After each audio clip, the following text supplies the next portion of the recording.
అందరికీ నమస్కారం. శ్రావణమాసం అనగానే మనకు పండగలు, పూజలు, సందడి గుర్తొస్తాయి కదా.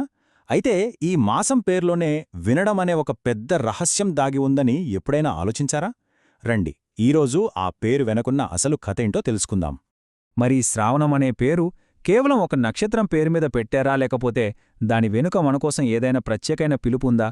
ఈ ప్రశ్నతోనే మన అన్వేషణ మొదలుపెడదాం. ఈ శ్రావణ మాసం మూలాలను అర్థం చేసుకోవాలంటే మనం కాసేపు ఆకాశం వైపు చూడాలి. అక్కడే నక్షత్రాల మధ్య ఈ కథకు మొదటి క్లూ దొరుకుతుంది. మన క్యాలెండర్ ప్రకారం ఈ నెలలో వచ్చే పౌర్ణమి రోజున చంద్రుడు శ్రవణ నక్షత్రం అనే నక్షత్రానికి చాలా దగ్గరగా ఉంటాడనమాట. అందుకే ఈ మాసానికి శ్రావణమాసం అని పేరొచ్చింది. నిజానికి చాలా తెలుగు మాసాల పేర్లు ఇలా నక్షత్రాల మీదే ఆధారపడి ఉంటాయి. అయితే ఈ ఖగోళ సంబంధం కథలో ఒక భాగం మాత్రమే. ఈ పేరు వెనుక ఉన్న అసలైన మ్యాజిక్ దాని రెండవ అర్థంలో దాగి ఉంది. అదే ఈ నెలను ఇంత ప్రత్యేకంగా చేస్తుంది. అద్భుతం కదా! ఇక్కడే మనకు అసలు విషయం అర్థమవుతుంది.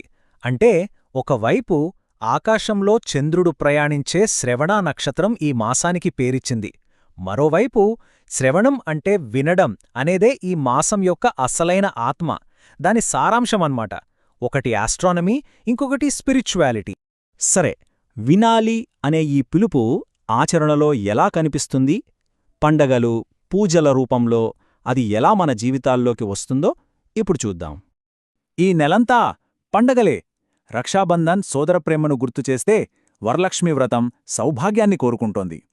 ఇంకా కృష్ణాష్టమి సంబరాలు, మంగళగౌరీ పూజలు, ఇలా ప్రతి పండగ కూడా భగవంతుడి కథలను వినడానికి, భక్తిని పంచుకోవడానికి దొరికిన ఒక మంచి అవకాశం. ఇక శ్రావణమాసానికి ఉన్న మరో ముఖ్యమైన గుణం ఏంటంటే అది అందర్నీ కలుపుకునిపోయే తత్వం. ఇది మిగతా నెలల కన్నా చాలా ప్రత్యేకం. సాధారణంగా కొన్ని వ్రతాలు, పూజలు కేవలం కొందరికి మాత్రమే పరిమితమవుతాయి కదా. కాని శ్రావణమాసం అలా కాదు. స్త్రీలు, పురుషులు, బ్రహ్మచారులు, గృహస్థులు, ఇలా వయస్సుతో, లింగంతో సంబంధం లేకుండా అందర్నీ ఆహ్వానిస్తుంది. అందుకే పెద్దలు అంటుంటారు, కొన్ని మాసాలు కొందరికే పరిమితం, కాని శ్రావణమాసం అందరిదీ అని. ఈ ఒక్క మాట ఈ నెల గొప్పతనాన్ని ఎంత చక్కగా చెబుతుందో కదా.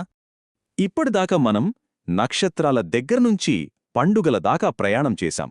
ఇప్పుడు వీటన్నింటి వెనక ఉన్న అసలైన సింపుల్ అండ్ పవర్ఫుల్ సందేశమేంటో చూద్దాం. ఇక్కడే శ్రావణమాసం గొప్పదనం బయటపడుతుంది.